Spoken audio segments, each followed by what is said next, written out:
Check 1, 2. We're back again. Back in the studio. Today we are looking at Talisker here on the Uncut and Unfiltered podcast. As always, joined by our wonderful brand ambassador and good friend Ian Posh Scotch, and Stevie, the man who makes us look good, or tries to anyway. Try to. He does his best. It's not an easy job.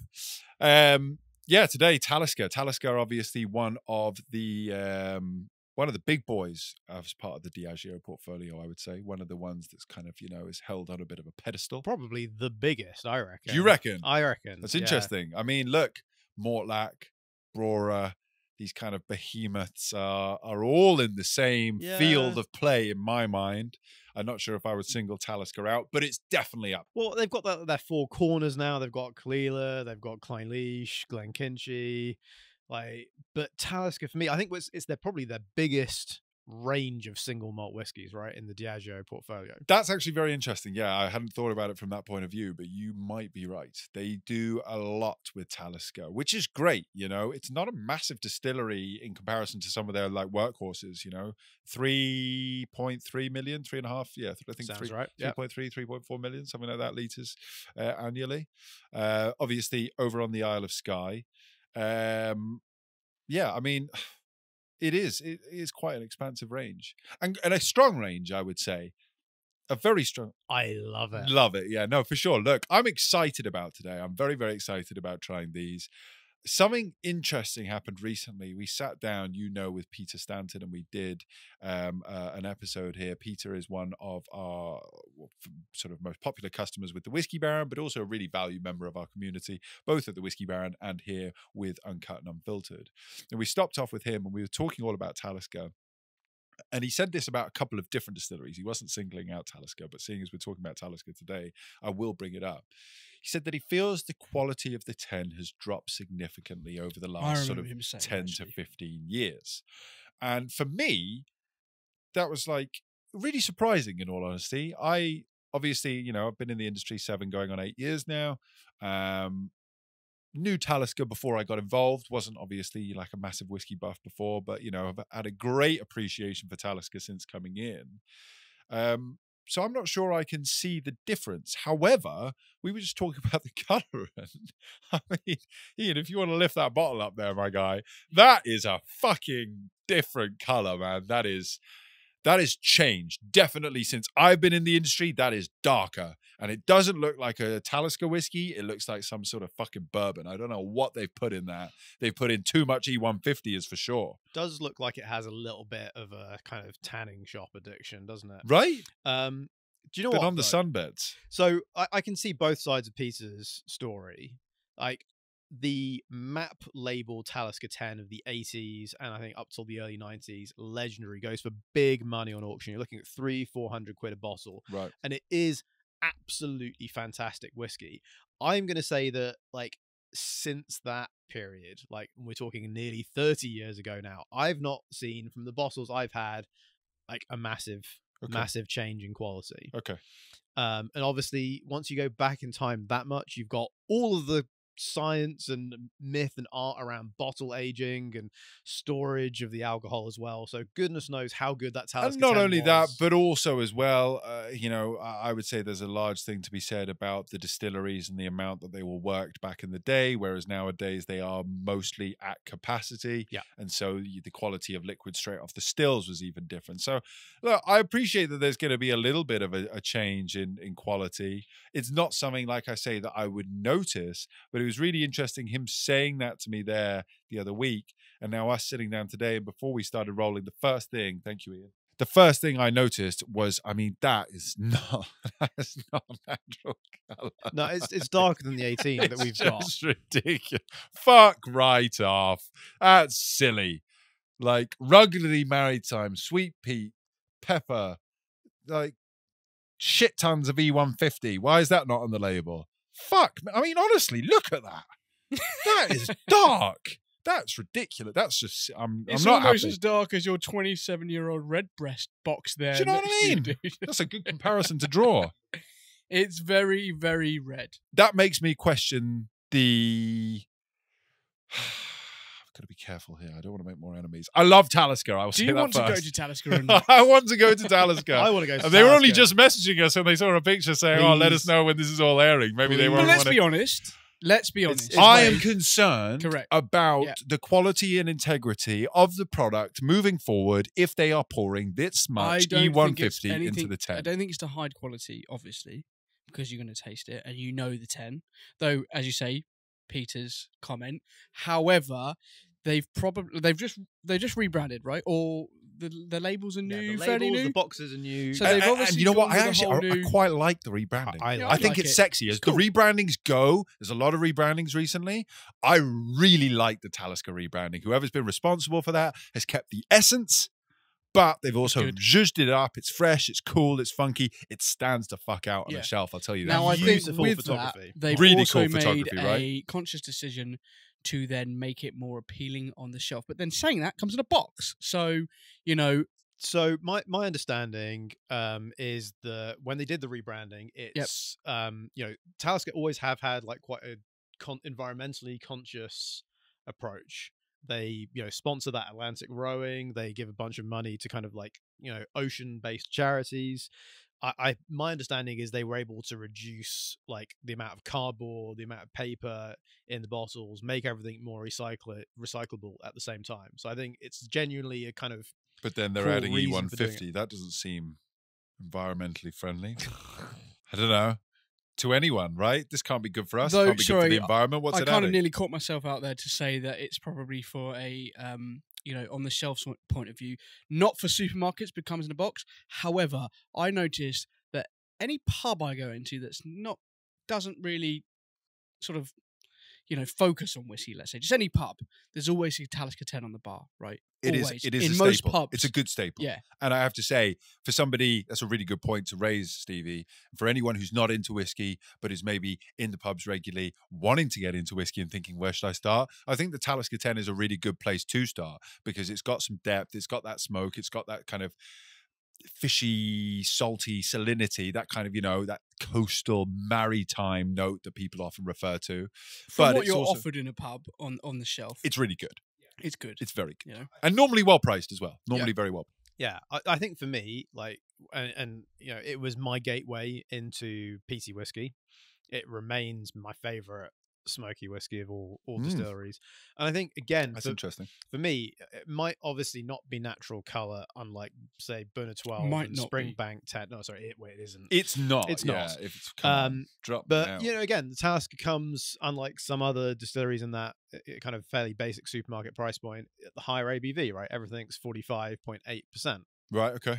And for me, I think Talisker 10, Springbank 10, Burner 12, they're the kind of benchmark. Wow, like, you're whiskeys, putting like, this up putting it to with a, Springbank 10 and Bunner 12. Big names to be up against. I mean, look, I think Talisker as a brand stands next to Springbank and Bunnerhaven unquestionably. But I have to say, I'm supping on this 10 now. It's not doing the same magic it did. And look, like Talisker isn't one that I'm always back and forth to. The 57 degrees north is something that I fucking love. And as you can see, I smashed through the bottle. So, but the 10 isn't something I would go back and forth to a lot. It used to be something that was like, for an entry-level 10-year-old whiskey, boom. The Skye and the Storm, just forget. Don't even bother as far as I'm concerned. I think that's a really interesting point because I couldn't agree more. Like often there's a small difference as to 2 or 3 pounds between them and the 10. Yeah. But the gap in quality is far more than that. Like you would never save the money and go for those. You always go for the 10, right? Unquestionably. However, maybe it's because I haven't come back to it for a while and my palate's developing more, but I'm not sure it's doing the same special thing it did for me before. And maybe that's just because I'm coming into it from a negative point of view. Maybe think my it might be mindset today, I've seen the colorant. Possibly a placebo. I'm effect getting thing. negative in on myself, maybe. But I don't know. And I guess for anyone that says, this is a personal opinion, that says, colorant doesn't affect the flavour of the whiskey, we've all tried it raw. It's a strong flavour, right? Granted, it's a nominal amount that goes into the liquid, but Still. you know. Stevie's he's clear. He's picking up the E150. It's not good. It overwrites. No, because all that I was fucking always wonderful... unsure before I tasted that last trip last year, and I was like, "Oh, is it?" You know, and there's been papers written and stuff, but no, I think that definitely there is. Like, there's no question about it.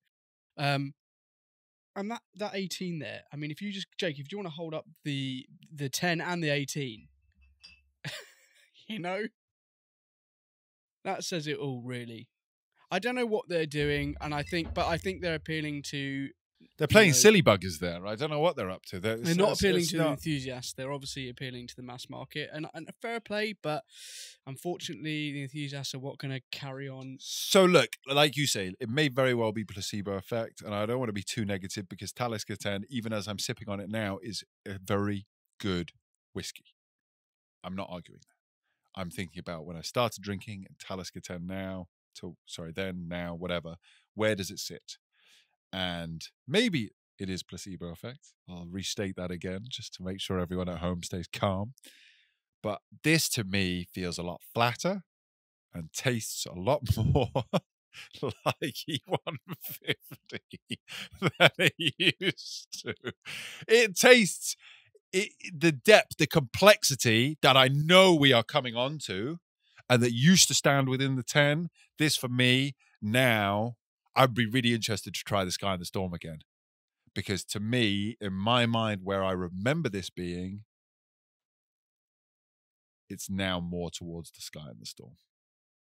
It's not sad. It is actually very sad. And you know what? I hope that I'm just being over dramatic and I come back to it in a couple of days' time and I say you're being a fucking idiot, grow up and get on with it. He's standing on the distillery tour, he'll be blowing smoke somewhere. But this is the thing. I don't know. Well, we've got a trio of non-age stated Taliskers to compare it against, none of which are the Skye or the Storm. We've got the Port Roux or the Port. The Port Roux, yeah, that's what I said. Sorry, that's what you said. Is that what you said earlier, wasn't it? All right. Shame the cameras were off. You didn't catch me this time. The 57 degrees north, and then also what's quite cool is this. I think it's a 2018 or maybe even 2019 distillery exclusive. That's bottling. very cool. I'm looking forward to I've never been over to Talisker, never been over to the Isle of Skye. If someone wants to bring me, I'd be delighted. Well, I got this bottle off of JC, the old brand ambassador. Oh, right. So I have never been. Never been yourself. I really want to go. So sorry, is that some sort of exclusive? Or yeah, what's you the could deal only with pick that? this up at the distillery when it was on sale. I think they've moved on to a different bottling now, one of 6,000 bottles. So it was an initial maturation in refill bourbon and then had recharred American oak hoggies and then old European oak puncheons. Doesn't say whether they were sherry seasoned, but you would assume. And the ABV, is that 4 I see there? 48 on this one, Okay, so slightly higher than your average Talisker. Let's try it. I'm intrigued. Let's do a heads up. All right, so 10-year-old versus non-age statement. Would it be safe to assume that this would be of a reasonable age, Ian? Is there any information that you were given when you got it, or no? I think a lot of these ones are kind of probably around the kind of 7 to kind of 9 mark. Okay. The Talisker are pretty good, I think, about putting age statements on younger whiskies. They've had a kind of quite successful run of doing 8-year-olds as part of the Diageo special releases over recent years, so they're not afraid of putting a number less than 10 on things. So I imagine it's probably also a variety of ages, right? this is Talisker? There we are. Hello, you little beauty. I knew you would be hiding in one of these glasses. That is Talisker. That 10 is disappointing. That 10 is flat. That 10, Peter, is absolutely spot the fuck on, is dropping. And you know what? I would like to do a heads up with 10s over the last 15 or so years because I think we will see a difference. This not only in is Talisker. This is great. Non-age statement, couldn't give a shit less. This is delicious. So this is what I remember the Talisker 10 kind of being like when I used to drink it in a pub. 5. You've got that smoked fish element, that depth, that complexity. Yeah. You've got some ginger and some spices in there. You've got a lot going on in that glass, and that smokiness just traveling throughout as like a. It's like what I love about the Talisker smoke, And again, you know, we talked in the last episode about Ardbeg being so unique. Talisker is so unique in their smoke in that it's such a whisper smoke. Yeah, it's very kind of clean smoke, right? So clean, so just concisely positioned within the dram, as if some fucking angel has just carefully woven this smoke into your whiskey. Like, honestly, it is just intricate and delicate. I agree. Going from the Ardbeg smoke to this smoke, it's completely different. It's very subtle. It's top level. It's top level smoke. It's different.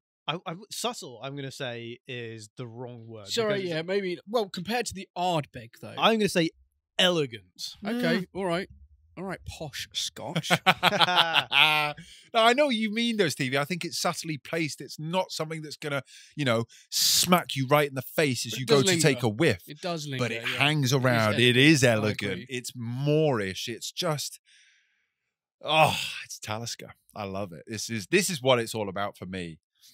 And I'm really glad that you bought this. I haven't actually, haven't tried any of the distillery exclusives. In all honesty, my relationship with Talisker has been a fairly basic one. I've been lucky enough to try the 18, I think, once or twice. They do. It is a 25-year-old that they do, isn't it? There's a 30 as well. I haven't tried that. I'm not that lucky. I'd love to. I tried the 25-year-old once, I believe. You can go older. I've had 40, 41, There's 43. 41 I remember seeing. The 43 I remember seeing. Yeah, I mean, some seriously impressive. I think I've been lucky enough to have 3 out of the 5 oldest distillery Taliskers that have ever been released. That's big. That's cool. Are amazing drams. I love them. No, they are. Talisker, it is.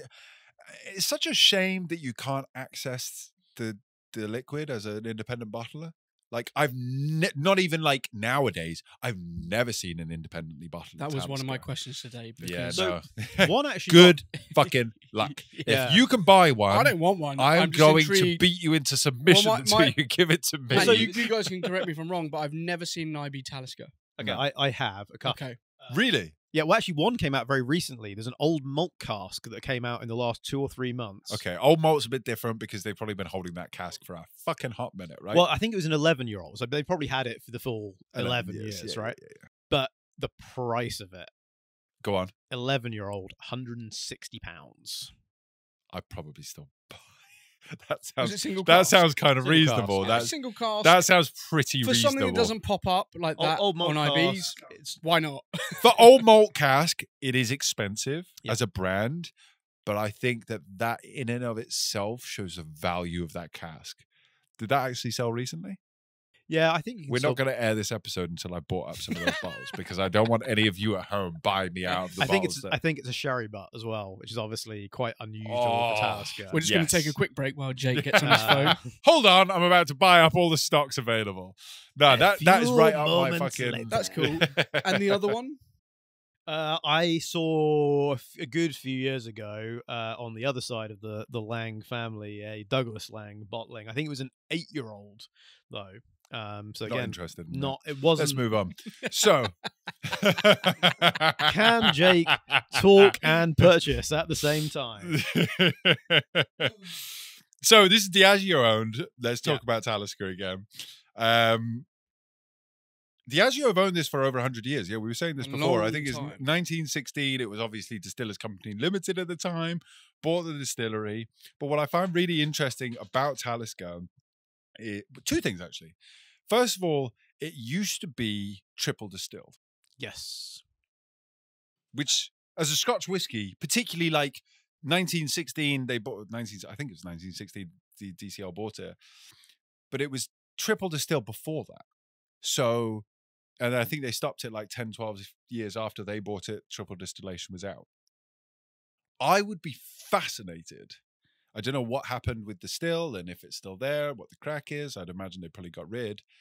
I would be fascinated to see Talisker do a very small allocation of triple distilled whiskey now and kind of hark back to that, you know, time gone by, what they used to do before DCL got involved, you know? I need to look. I could have sworn there was an old Friends of the Classic malts that was triple distilled. Yeah? I'll look it up now. I'm not buying an old malt cask, I promise. Well, so there's two things that happened. I believe it was, like I say, 10, 12 years after the DCL bought the distillery that they stopped the triple distillation.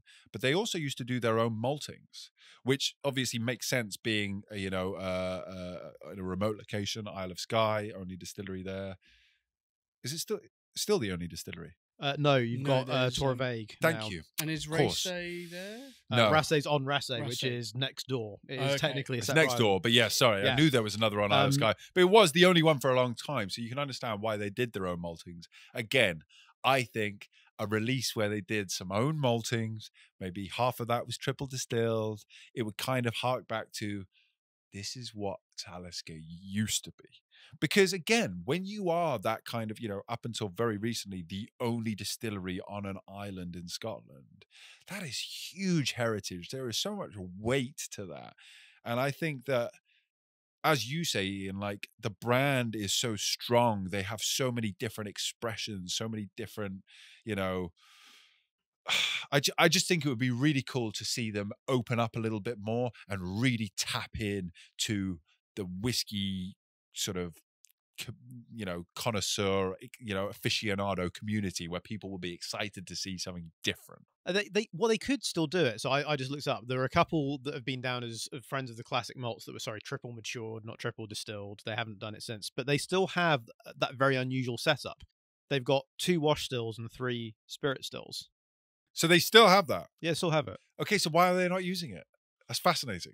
I think they run it into the 3 spirit stills on the second distillation, right? They just, rather than then they just using, split it. They just split the 2 into 3 as opposed to then putting the 2 into 2. So they just have a higher capacity, essentially. Yeah. Which makes complete sense for the majority of the time, but I want to see them use that in a third distillation. I'm sure they could, right? I'm sure they just why not? And you know what they could probably also do? They could probably malt their own barley, distill it 3 times, and sell the casks to us. I think they could do that quite well. I think it would work out. It would work well for the whole community. I think it would be cool. That's something that we can talk about, Talisker. If you're interested, no pressure. Going back, sorry, I've just supped on this again. It's not exciting me today. I really hope it's just today. And please don't let me put you off Talisker 10. If you're at home, you haven't tried it, don't take my ramblings as gospel. They're certainly not. But this distillery release, this is better. It's like higher ABV. To me, I'm getting, it's the way the smoke comes through. It's like it's been kind of like, it's like a beautiful like smoked trout or something on it, being like draped through the across your palate. Just like a slow. I'm not going to rise to the. It's a veil Yeah. of smoke. Have you been getting your thesaurus out whilst we've been talking about? I haven't, man. Trigger's been helping out. It's complex though. It's that complexity. That's what I expect from a Talisker. That's why the Skye and the Storm, always disappointed me. Is it didn't have that level of complexity, and that's why the 10 is disappointing me today. I really hope that it's just me, and I'm in a mood, and I've set my mind on something to begin with, and I'm just being silly. I'm sure it's just that, but this distillery exclusive for me tells the story of Talisker. It brings me, even though I've never been there, to the Isle of Skye. I can imagine, I can live vicariously through this dram and see where it has come from. And that is what Talisker has always done for me when it gets to the really good stuff. So with that being said, Ian, you've brought pretty much all of the liquid here today. It was Stevie and I that brought the shoddy 10-year-old. So, can we try some of the expensive shit, basically? Yeah, of course, man. That's what it's here for. Tuck it's here in. for drinking, right? What do you recommend? Where should we go to do you know what? next? Like, should we, before we maybe like ruin our palates, I think we should do the 18 because it's a little bit more subtle maybe than the other 2. And for me, the 18, it's not the pinnacle of Talisker, but it's so fucking good. I'm gonna pour. You talk about the 18 in your fucking dulcet tones there, because you're getting me started. The 18 for me like adds this. So I reckon it's a really, really good way to enjoy an older Talisker without the spirit getting too delicate. What I really love about the 25 and the 30 with Talisker is they become almost a completely different distillery. It gets light, almost tropical. The peat's barely there, and it's fucking delicious whiskey.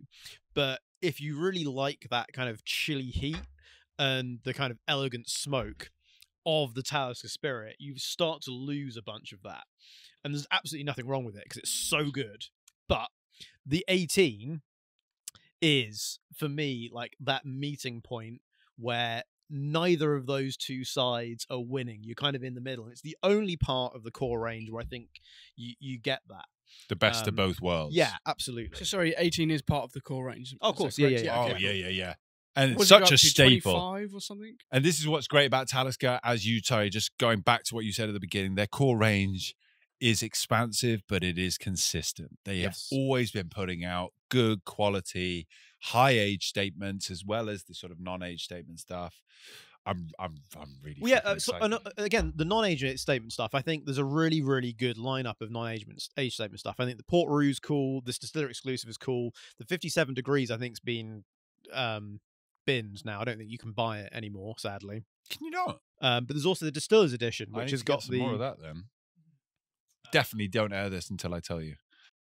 The Distiller's Edition I always really like as well, because it's got the secondary maturation in the Amoroso sherry casks, and again it adds a nice bunch of sweetness to it. You're right. You are so right, Ian. It's the perfect way to describe it. You are between two worlds of Talisker here. You really are, because like I say, I've tried the 25. I think just the once, and it was a very different beast. But even just nosing this, you kind of get a glimpse of that, the elder world of Talisker, while still, and that's the interesting thing. Again, last episode we're talking about Ardbeg and obviously peat smoke. It dissipates in time. It is, in essence, an impurity, right? Yep. Which is drawn out by the cask. And I think that that's what's so cool about Talisker. It is so delicate. It is so elegant. But it just clings on here in the 18. This is a romantic dram for me. This is everything. This is cool. Going back Sorry, chat amongst yourselves. I'm having a love affair with this whiskey. Jake's having too much fun over there. 1916, you said it was bought by. Listen, don't quote me on any. For sure, I think you might in not and know around this. I think it's we can 1916. Google it on our phones, or whatever. Has it been running open since then? I'm pretty sure Talisker. Yeah, and it's the been thing. One of the few. Then one of the few. Yeah. I think that Talisker, and this is why they've got such a great core range. They have consistently been a focal point of the Diageo sort of portfolio. I don't know how. Did you say dramful? What did you say? No, the malt cask, sorry. Malt cask, sorry, yeah. I don't know how the malt cask managed to get hold of casks of Talisker. I would be so interested to understand. Obviously, it's not attainable anymore, but I'd be so interested to understand what happened there. Because my understanding of Talisker is it has been a very much shut-off distillery since day dot. Yeah. It is kind of one of the crown jewels of the Diageo portfolio. And yeah, I think... It would have been who you know sort of situation, I reckon. Maybe, yeah. Undoubtedly. I mean... For what, did you say it was 11 years old? 11 years old, I yes. mean, in the short term, so of course, cool. of course. I would love to be able to bottle a Talisker. That would be mega. It would make like bottling the Springbank, huge. The Ben Nevis, but more. Look, we've done some fucking awesome names, but Talisker is something I'd love to see what they did with the label and everything. I'm fascinated by that. It's bog standard. Cask, right? Boring. No, come on. They should have done something cool with it. If you get a Talisker, even if it's only 11, I bet it was delicious. I'm sure it is. I'm still tempted to get one. And I think, as you said, how much are they? 160. I'll get us a couple, mate. I'm pretty sure their label should have just been like, right? Yeah. This is Talisker, motherfucker. Yeah, definitely. You can't get this. You should open your own independent bottling company, and I'd love to see what you did with the labels. You just piss off the whole industry. This is so special, though, mate. It's great. I love it. The Talisker 18 is one of the few things that I have backups of. Price point. Where are we at today? That is the only thing that I think that you can get upset about. Right, the bottles that I bought. This one, I think I paid... Well, actually, do you know what? I went round the Johnny Walker Princes Street last year because I heard a price rise was coming. I got 20% off because I'd done a tour. I think I bought this bottle here for like £68. For the 18? Yeah. Sorry, That's insanely good. That is insanely good. You know what I mean? I got a bottle in the new packaging upon arrivals at Heathrow a few months ago, and I paid £85 for it, and I am fucking delighted with that. Like, I think it was a mistake because it rang up at the till as like 105, and I said, that's not the sticker price, and they gave me the sticker price, which legally they don't have to do. They were nice about it. Yeah, I mean, you're looking here online. I'm looking at the minute anywhere between sort of 150 and 200 and something pounds. Yeah, I mean, if the 200's price gouging, they're never going to sell any. I think the RRP is 170. Some of these are slightly older expressions, but yeah, I mean, yeah. RRP I think is 170 now, so it more than doubled in the last year. That is excessive. However, we say it's excessive, and I kind of look at this. How much is the Macallan 18? I know it's £330. I know it's a different dram. I just want a point of reference. Fair enough. Okay, I hear you. So for me, that's stupid money from the point of view of the price jump, and I would compare it to the Abalawa Abanar, which obviously was £40, £35 if you were lucky. 80, went up to 80, £90 within the year. Just fuck off. Is it worth it? You know what? I'm sure it could be argued that it is, but you can't double the price within a year and expect to withhold your current audience. It's just obscenities. However, what I would say about this is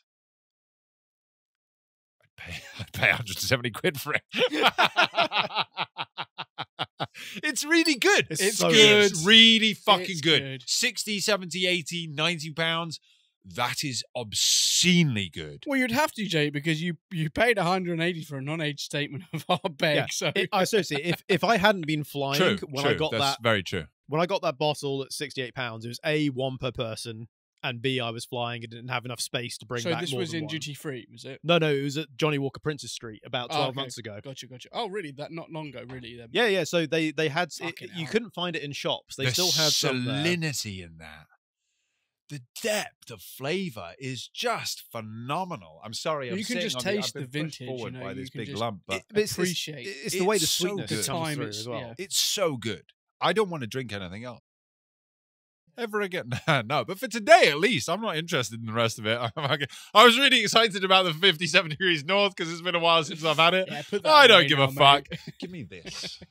You can go home, guys. Yeah. It's really good. It's really, really good. Unfortunately, the same pricing has happened to the 25 as well. Again, I think the 25, Where's 25 at? it's about 400 now. And previously it was... Okay, well, hold on now. Let's consider that. 25, £400. What strength is it at? 45.8 again. Okay, so it is a little bit low. But, I mean, so you look at, say, like a Highland Park 25, that's, I think, about 500. Macallan 25, obviously, like $2,500. Ardbeg 25, 750. You know, the one of the best valued, if you want like an older, like 20, 25 plus age statement whiskies, I think, Kalila 35. How much is that? That's got expensive now, I think, if you look at it on auction, because you can't buy it anymore. Oh, genuine? Yeah. Okay, I'm giving you outdated information. Apologies. When we were at the distillery, I remember just being like, when we were at the distillery in 2018. Yeah, exactly. Yeah. was it 2018? 2018 or 19. It's been a minute. dude. Okay. Yeah. You're not going to get it at that price now, mate. Oh, shit me. Yeah. We should have bought a lot of that. Yeah, you should have done. How much I was should it, have done. sorry, when we were there? When we were there, they were about 300, 350 pounds. For the 35-year-old. About grand now. 35-year-old, they are selling for 1,200. Yeah. At retail. No, this is an auction. Auction. But still, I mean, if you can't go, get them You can't get anymore, it so retail, yeah. if you go shopping, yeah, Again, Oh, I think boy. it's the price jump that people are going to have an issue with, because that was a whiskey that used to go up £5 to £10 per year every year, and was fine, right? No one's going to complain about that.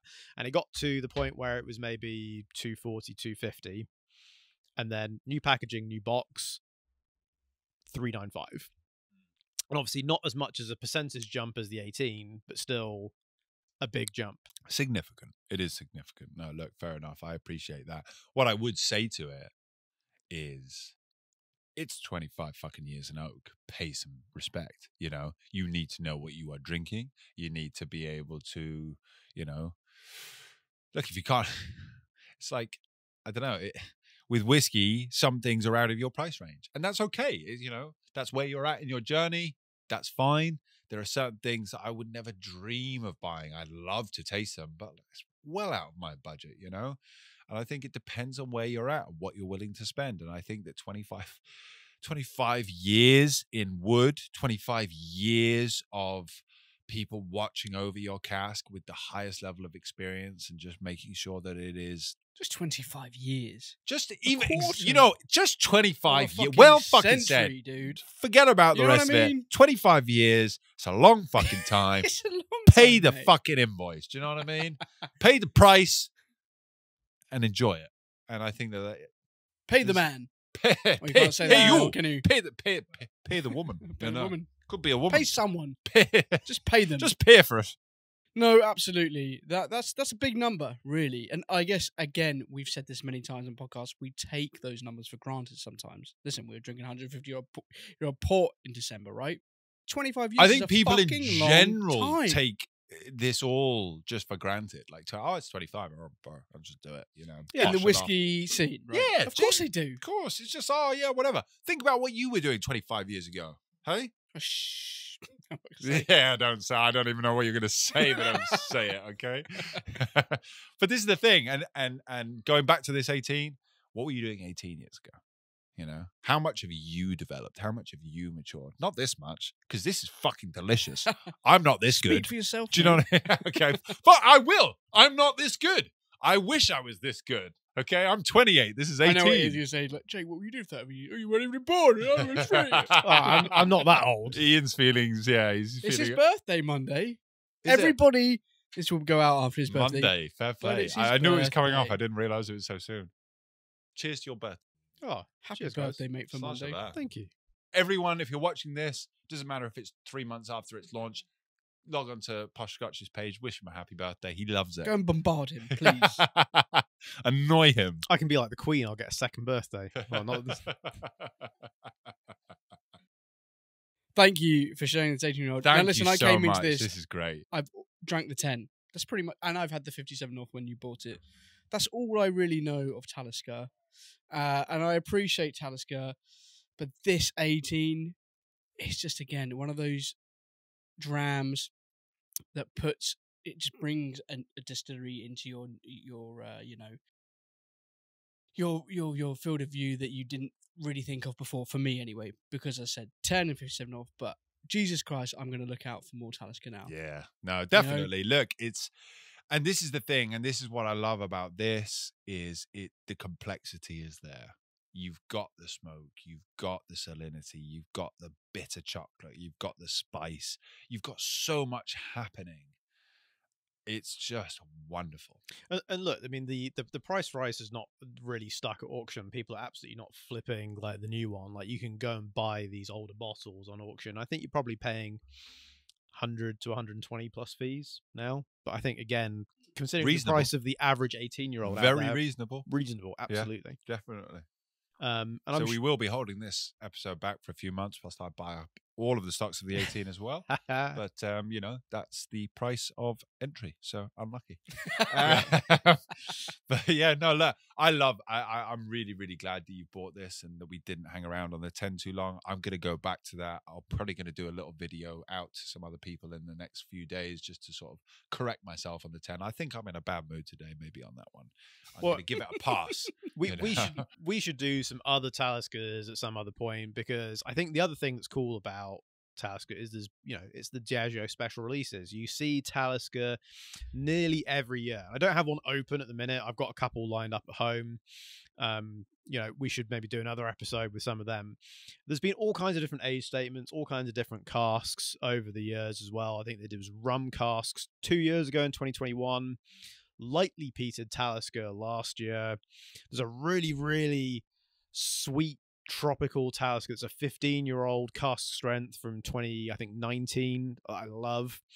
And something that I'm super excited that I've got at home about opening is it's supposed to be one of the best Taliskers of all time. It's a birth year 1985 27-year-old cask strength. That's keeping that quiet, mega, dude. Fair play. That's cool. I love birth year vintage. There's nothing quite like it. I think just from a personal enjoyment point of view, it really It's a great novelty. It is. It's a great novelty. It's a really great good novelty. connector to the Yeah. brand as well. It's like, Yeah. this was conceived at the same point that I Yeah. fucking was, you know? That's cool. There's something to be said for that, you know? As I was swirling around in my mother's belly, this whiskey was swirling around in a pot still. When this cast was filled, my... All right, yeah. Yeah. I saw your brain ticking over. We can't be, no. Like, let's take it easy, okay? Definitely won't get that invite now, will we? They'll be all right. They'll be good. Your admittance to the Isle of Skye Yeah. has been rejected. Talisker, Well, what I'm hoping for is made when- by the sea. Stevie, made somewhere else. Yeah, we could go down rabbit holes here. We're not. To the next round, then. So, I don't know There if you go. that picked up, but that was not Jake it wasn't or me. me or Ian. It was Trigger. He's enjoying himself. He's What getting are we going relaxed. for next? I think that the 57 degrees north would be a good, but I don't know. You might think that the Port Roux. I don't know, maybe we finish on the Is, 57 because it's the You- high strength it is- one, right? It is punchy. And in fairness, it's also been in the bottle for a hot minute. So it's probably very different to how it started because Stevie and I smashed through probably 3/4 of this bottle within the first month of it being open. And it's now been open for many a millennia. It has been open for a couple of years, though. So go on. I'll tell you what, let me wash out. Apologies. Bear with. So what have we got here, Ian? This is the Port Roux. Tell us about it. So Sell us on it. it is. I love there the we go. port finish. Is it Yeah. Finished, exactly. finished, yeah. Finished in port casks, as it says. Port Roux is on the Isle of Skye. Yeah, this is definitely port. Drier.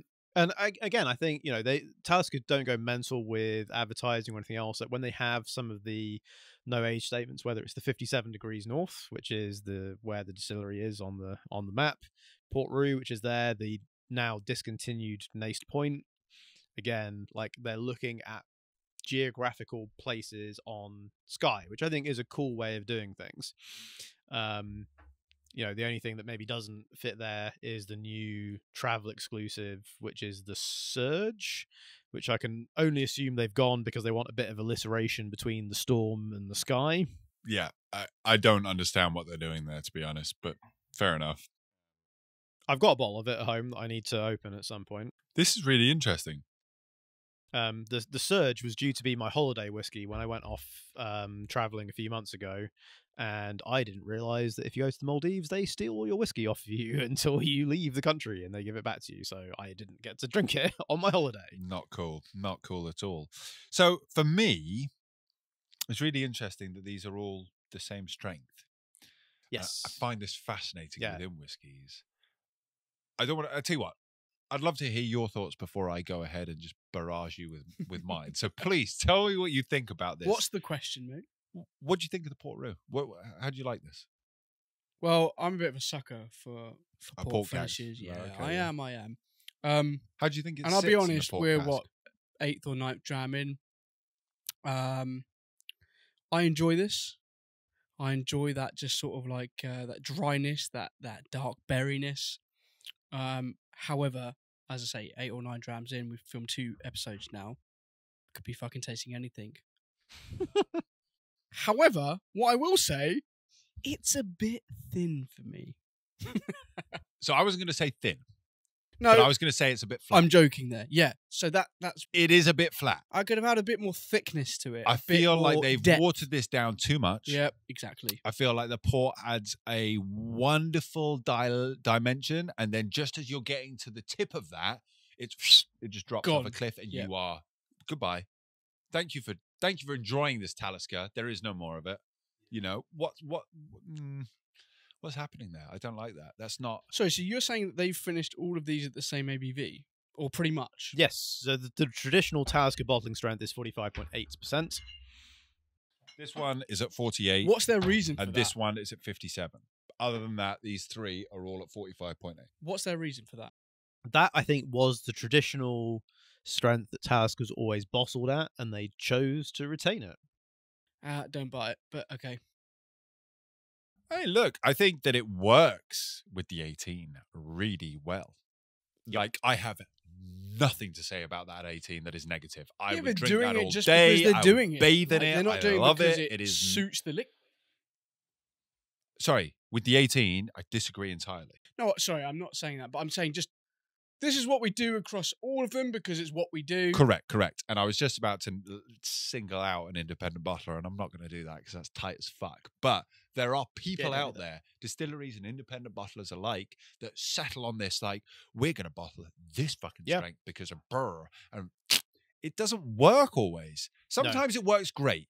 And this is a great example of that. The 18, I agree. spot the fuck I agree. on.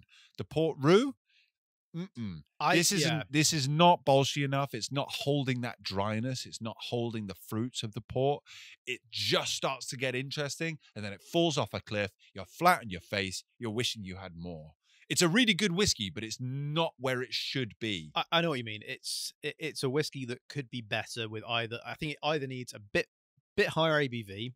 Or maybe a little, a couple of months longer in the cask. So this is the other thing I was going to say. I think for me, a bit higher ABV wouldn't fucking cut it. Okay, 45.8 is far too low.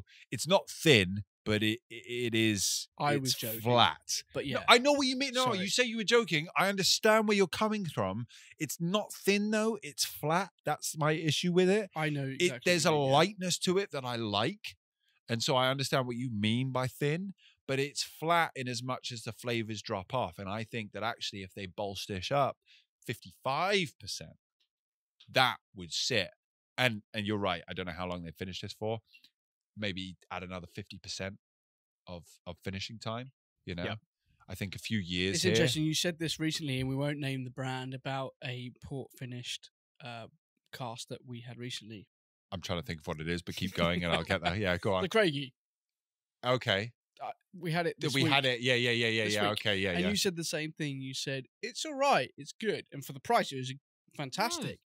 But it... Buy it all day long. But, it needed just to leave it a little bit longer or a little bit more ABV. Yeah. And you know what? There's a difference in that and between this. What I would say between that is there was a separation between the liquid and the finish. There was this disjointedness that didn't sit right with me. My palate didn't. Okay. It was almost two different flavor profiles that weren't adjoined properly. With this one, what I would say is you just start getting to the good bit and then you're like, the fuck happened? Where's it gone? Where did that go?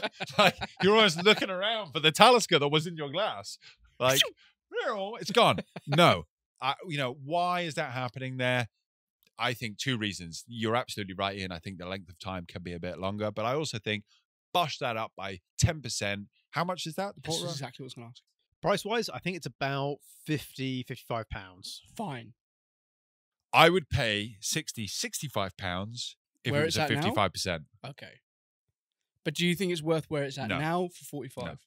No? No, because I would spend double the money and I would get the Talisker 18. Yeah, I think that's true.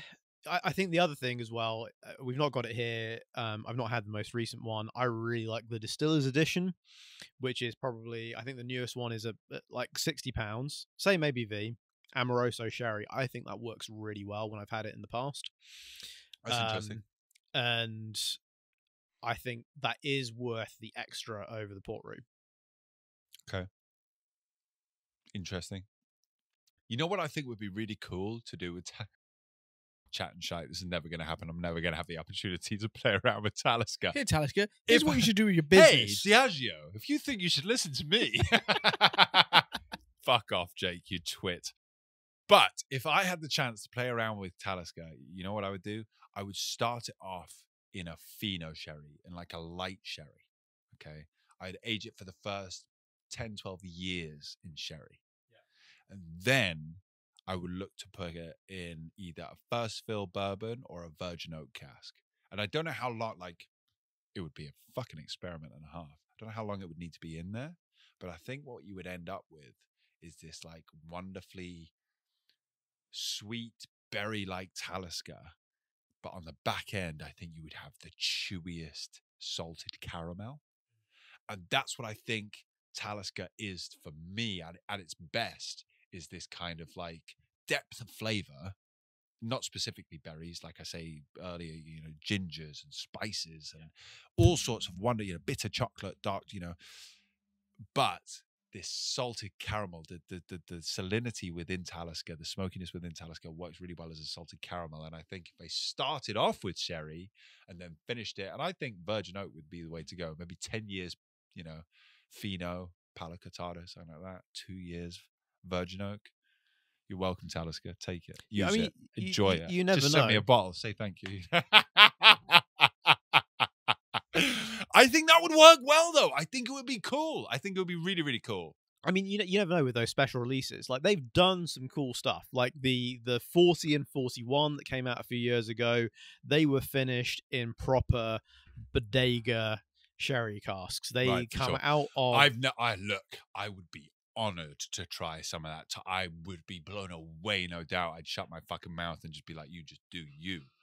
Of course. And then you've got the 43, the Expedition Oak. That was finished in.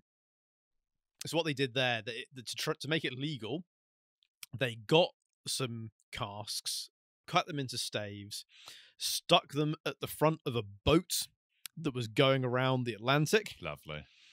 And then they put them back together as casks in Scotland, and then filled the whiskey into that wood that had been like at the bow of this boat. Absolutely brutalized by the sea. Cool, man. Love it. That's very cool. What did they call that? Sorry, the Expedition series. Expedition Oak, I think, was the 43. I remember seeing it as a 43. I don't really remember locking into the story and all that. Yeah, and there's a 44-year-old in 2022. I'm not sure whether it was the same casks or whether it was they did something slightly different. Or they're doing some really cool shit there. Yeah. That is awesome. That's very, very cool. I think what I would then maybe like to see, look, I appreciate not everyone is as into whiskey as we are, and not everyone's looking for that depth and for that experience that we are necessarily. I think that you're absolutely right how we started this podcast off saying how their core range is so expansive.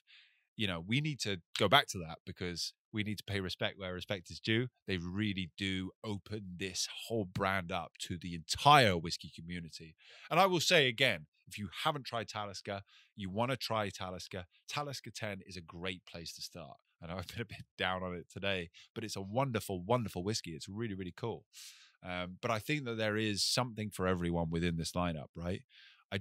For me, I would like to see them tapping into perhaps a little bit more of their roots pre-DCL, Diageo, but also maybe just being a little bit more experimental, a little bit more bolshy, a little bit more out there, a little bit more just like, this is I'm Talisker. sorry, though, but what's more experimental than, attaching cast to the front of a boat? True. Sorry, you're right. And I'm not calling you out on here, but that's cool. That is cool. I really like. It's of course. experimental. However, when we started off on this, right, and then I found out about that, I have a lot more respect for Talisker than I did at the start of this episode. Right. Personally. No, look, I hear that. You're right. You're absolutely right, man. Maybe experimental is the wrong way to say it.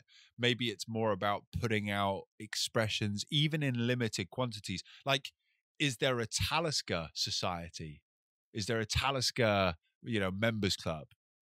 Not as far as I know. I mean, there's not as far as I'm fucking aware, Facebook right? groups and stuff. But there's not something where you can sign up and you can get get really cool limited edition releases. Maybe that's what they need. Because you're right, that would be cool. It is a crown gem in the Diageo portfolio. Actually, it's not what keeps those distilleries ticking over financially, but at the core of it, let's look at things like Springbank, like those releases that they put out for the community that love and respect. Springbank's a whole different thing, but they do things how they've always done things, and that's why the purists love it. Yes, and I think if the purists of Talisker, they were something to put out for them, that would just... They would buy in so much more. It would solidify the brand 100%. So much more. You're paying £160 on age statement for Ardbeg. If they put out some experimental thing just for you, I probably would pay buy 300 quid. All day long. Absolutely. All day long. Absolutely. Yeah. Anyone who's working at Diageo thinking, how can we make more money? Just bottle 8-year-old Talisker, call it for discussion, and fucking whop it out there. We're all going to buy it. Here's how to do your job. I think that's what they would say the special release is every year, right? And if you've got more money than that, you've now got the casks of distinction, or you've got the Expedition Oaks, really expensive stuff. you know, it is what it is. I just want to see a bit more liquid going towards it. I want to see a bit more hype around it. I think, like you say, it's it is a single malt Scotch whiskey that is due a lot of fucking respect. Yeah. And I just don't know if it has the amount of respect it deserves. No, and I think even, you know, I think obviously like it's got a good amount of respect. Like you couldn't put the price up like it's happened without that respect. And I think, you know, what I would say for 30 quid, like Springbank 10 is now pushing 50. Bunner 12 is pushing 40. If you can get it. If you can get it. Bunner 12 is 40, occasionally less on special offer. You can still get this for 30 quid on special offer. And I think... Let me try it again. Bring it back. I'm going to have to try it again. I think that's the thing. For £30, I'm not sure what else I would buy for £30 if that was my whiskey budget. All right, £30. So £30, immediately my mind goes to kind of like Glenfiddich 15, and you can't get Bunner 12 even on offer for... I reckon probably 35 on offer is about the cheapest you can get it. Okay. RRP is probably 42, 45. This is the thing, to be honest with you, as much as I love whiskey, obviously, I don't actually buy that many bottles anymore, like core range, entry-level bottles. I just... Yeah. Well, because what's the point, right? I have access to a lot of this stuff. We're going out, we're talking to the people, we're visiting distilleries. I'm not in the same buying mode as a lot of sort of entry-level drinkers are. And so maybe that is something to be taken into consideration. But yeah, but for £30, like you compare it look, to... for £30, it's a winner. Sorry, I love this. It's amazing. It's delicious. It's worth £30 all day long. I don't want to take away from it. I just don't know if it's everything that it used to be. Yeah, I guess that's... And it's definitely darker, mate.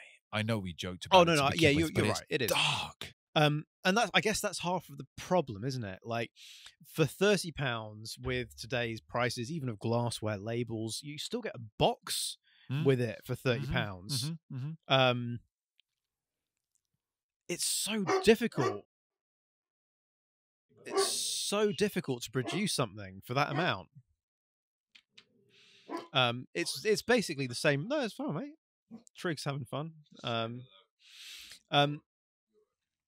It's about the same price you pay for like a Johnny Walker Black or something. I know which one I'd rather have, and that's no disservice to Johnny Walker Black. But as an age statement single malt Scotch whiskey from an island, nonetheless. Like, come on. All right, good boy. You're okay. You're right. Like Johnny Walker Black is sensational. It's a delicious whiskey, but when you are looking at age statements from a specific distillery of this caliber, you're right. Yeah. Look, there is absolutely something to be said for the fact that this is a phenomenally priced whiskey. You can't argue that at all. And even the juicy and stuff on it, with it being that slightly higher ABV at 45.8, right? It's yeah, exactly. Again, something to consider. People don't think about this because they're not involved from the same angle that we are. Excuse me, I'm being repositioned here. That's enough. That's enough. Thank you. But no, you're right. You're right. It is stronger. There is more duty to be paid, and even from the point of view of like, there's more expenses in shipping liquid off the island, and getting it into bottle, etc., etc., etc. There is a lot more to be considered there, and it is due some respect for that. And I said, really, I think if we can get the opportunity at some point, like to crack some of that older stuff, the 85, the 25, I've got a couple of bottles of the 25, I've got a bottle of the 30 at home, the 1985, I've got an old 90s Distillers edition, some of the old Friends of the Classic malts. I tell you what, how about this, Ian? How about this? Anyone at home watching from Diageo, watching from the Talisker team directly in particular, if we can come and have a bit of a visit, I will personally make sure that Ian brings his most expensive, vulnerable bottles of Talisker. I'll be happy to. I will force him to open them and we'll enjoy them on camera. We would love to hear a little bit more about Talisker from the source. We'd all love to visit. I think it's fair to say we all want to visit the distillery, right? Yes, 100%. Definitely. I think it would be so cool to see Skye. Go on, get back up. Yeah, let alone but it would be awesome to understand a little bit about where we're going, what we're doing with this brand, because I think there is so much to it, and I'm excited. I'm really, really excited. I'm excited to see what's to come. I'm excited to see, how they, take capitalize. In all honesty, I suppose it is. It's capitalizing on this surge within the whiskey industry. You know, I think there needs to be a bit of a shift towards really getting the enthusiasts and drinkers heavily involved. And if they do that, I think that they could become the next Macallan, the next Springbank, because they should be mentioned in the same breath. And the idea that they aren't is ludicrous to me. Yeah, the quality is incredible. The range, extensive, different things within the range, the special releases every year. There's something for everyone.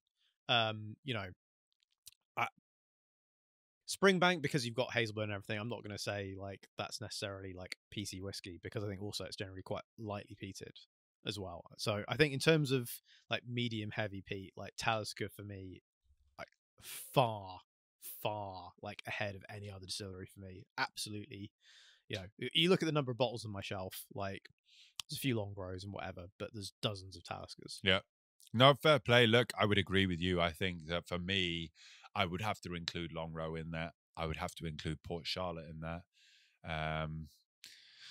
But yeah, no, I think you're probably right. I think Talisker is kind of in a world of its own. And as we said earlier, what it does so well is that wisp of smoke, that beautifully, elegantly positioned smoke that just gets you going. It makes it exciting. It is something very cool, very different, but it's accessible to people who aren't necessarily looking to be smacked in the face by Isle of Peat. Yeah. From my perspective, it's almost been pushed to the side since the whole second hand market has come about with Springbank and Macallan and all of that. Do you know what I mean? From my perspective anyway, I haven't delved into Talisker too much. Yeah, I know about Springbank. I've tasted loads of Springbank. I've tasted loads of, not loads of Macallan, but do you know what I mean? And that's the hype of the brand. Yeah, of course. Yeah, I'm tasting Talisker here today. The 10, listen, whatever. But they're producing some fucking great liquid. The fact that they've been around since the beginning of time, really, in the terms of distillery kind of things, they are really a distillery that knows what they're doing. And from my perspective, again, sure, enthusiasts like you, but they're kind of just, as I say, been pushed to the side, been forgotten about a little bit. And I think it's good that we've done this episode, and it's good that we've kind of put the message out there to fucking go and drink some Talisker. You know what I mean? Definitely. And I think that, you know what? I don't think as a whiskey drinker, sort of from our perspective, I don't even think it's necessarily a bad thing, because the fact that you can pick these bottles up on secondary market. This is why you're joking. You guys at home should be your ears should be pricked right up. Let me fucking listen here. Let me go and find these different bits and pieces. I'm not joking when I say you will be holding this episode the fuck back. And I'm laughing because of that. But people at home should be going, Talisker, that's interesting. It's not about buying bottles to invest in. It's about buying bottles at a price lower than you will have to buy them in the next 5, 10, 15 years to be able to enjoy them without selling your kidneys. This is what it's about. And getting like high quality liquid. Super high quality liquid. And this is the thing. We talk about Springbank. We talk about Macallan, even we talk about Ardbeg. Some of these whiskies, particularly 2 out of those 3 whiskies, are virtually impossible to get put on hold a pedestal, of, really. Even at a core range level. The fact that you can pick these whiskies up without much trouble at all, even at the supermarket in some cases. At the exactly. It's so true. And I think that people maybe try the Skye and the Storm and kind of overlook the rest of the brand as a result. Please don't start there. We didn't include them for a reason. We'll go back to them. We'll review them at some point if you're interested. They don't interest me a huge amount, to be honest. It's just not that very exciting. This is where the brand lives. Yep. You're not drinking Talisker because you want to buy a cheap and easy malt. You're buying Talisker because you want to enjoy a rich, complex, well-rounded, full-bodied whiskey that is going to bring you on a journey. And that is exactly what it fucking does. It delivers every single time. Episode, right? As I said, we started at the 10 and look where we've ended up. We're singing its praises. And it's interesting what you say about the secondary market with the Springbanks and Macallan. The fact that they're not on there, and you joke, right, about, holding this episode back because I bet you. I'm not and joking. listen, we dude. don't have massive views or anything like that, but I bet you when this happens, people are going on and buying Talisker from the second market. You know what I can no longer find, and I'm not saying it's because of me, but I mentioned Springbank 12, the Burgundy release, once. I mentioned it once. Shit you not, okay? I was buying these bottles at least 2 or 3 times a year. Maybe a very I'm not saying it's percentage. me. I'm not saying it's me. I'm not sorry. But I'm that's not saying it's me at all. testament to- Testament to Springbank. Correct. Yeah, Massive yeah, testament yeah, to Springbank. And I mentioned that once, and I was buying those bottles for £78, £90. All of a sudden, £160, £180. I can't buy those bottles anymore. I love them. I've drunk about 5. I think I've got 4 or 5 left. That's fine for me. I'll sit back and I'll just enjoy what I've got. I'm now looking at the next thing. What's up next? And this is it. So we did our last episode on Ardbeg. I'm buying up the good Ardbegs. The Ardbeg 8. I've got a fucking... I'm not even going to tell. I've got one. A That's garage it. full. I've only got one. You're not having any more. But I've got Talisker on the mind now. I'm interested. I'm intrigued by their older expressions. I think the 18, 25 plus year old whiskies are worth the money. And And I bet you can go on to the auction places and find them cheaply. Yeah, right now. I bet you Old can. Talisker 25 still probably about 240 to 280 plus fees a bottle. So good, so much, That's so People worth are it. That's not interested, ridiculous. I would say, in the liquid on the secondary market. They're interesting in the trend and the name, and that's why. And the these investment, guys- the investable value, right? Yeah, of course. No, well, But that that's all comes within dropping the off. trend. That is dropping off. That is very heavily dropping off. And this is the thing. I think, as it drops off, start buying up the brands that you want to enjoy, that you want to have on your shelves for Not the before we years have, to though. come. Yeah, Say it again? after we've got them. Yeah. Not before this episode. is Yeah, out. no. It's all gone. Sorry, it's a tough tip. No, but in all it is what it seriousness, is. if you are someone who buys on auctions, do look out for Talisker. Do look out for these special releases, these older releases, because, well, I haven't been on there, but as you say, you can pick them up for a reasonable price in the bigger scheme of things. And yeah, fantastic. I am now a big fan of Talisker. As I said, to come to this episode, not I'm gonna knowing need much to come, about it, but I'm gonna like, need to Jesus come back Christ. to that 10. I'm supping on the 10 now, and I'm thinking. I think what and would be really interesting to buy a bottle of the old 10. Yeah, at I think we need to auction. buy a few bottles of the 10. Yeah. Few. Absolutely. Like all the way back to maybe the 80s, 90s when you were saying it's like top notch. That map label. And then just slowly That'd be cool. buying up the years in between and Yeah. seeing how it changes. I think what we will notice more than anything, certainly over the last 5 years, I know for sure that that color has changed, my guy. Has changed a lot. But we won't harp on that for too long. Until we're there. Let's give a buy or a don't buy to round this up. We've tried pretty much everything here. Bring the 57 degrees north back over here, Ian, just so we got it in the lineup. For me, 57 degrees north is an absolute buy. I'm devastated to know that it's no longer available. Please don't buy too many of them. The distillery, for a non-age statement whiskey, how much was that? I think it retail was like 80 or 85 pounds. Fuck you. Like That's delicious. That's so delicious. Cool. Buy the for me. 18 all day long. Yeah, I would buy absolutely. 2 of them, 3 of them, 5 of them. They're amazing. That's so I've got- good. I've got 4. I think the only I'm a bit jealous. thing I've got genuinely. more of than Talisker 18 is Glendronach 18 Fair in terms play. of backups. Yeah. Fair play. Okay. The Port Roux is good. I am for how much? About 50, 55 Currently, currently. I'd buy. I would buy. It's interesting. I think. I don't think I would. I'm going to say no on the Port Roux. I mean, I'm gonna say no I on the did. Port Roux. I'm going to say I prefer the Distiller's edition over Yeah. it. Definitely. How much is that? I think they're a better value. I think it's the latest one that's just come out is 65. Right. Yeah. Visit the distillery. That's what we need to do. Well, I mean, And the Talisker 10, The amount of- I'm going to withhold my review on the Talisker 10. I think I've been overly harsh today. Anyone watching that has maintained their interest up well, until hold, this no, point. no. I want to hear for £30. £30. For it £30, was on I buy it sale. all day long. It was on sale. But okay? I want to go back to it and see if it's still the same as it was. I think it's still a buy. I think it's still worth it, but it's not what it used to be today for me. So I want to go back to it now that we've had this episode. I want to try it in my own time and I'll come back. But for £30, buy. Right? I bought it, so yeah. All right, gents. Well, listen, always a pleasure, never a chore. Thank you so much. Talisker ultimately is an awesome liquid with a great It is. story. Thank you, Ian. For bringing We that want back. to come along. My Yeah. pleasure. Let's Thank go you. to Skye. Yeah, exactly. Thank you so much for coming. Let's go to Skye. See you next time. Boom. All right. Zanzibar. Cheers.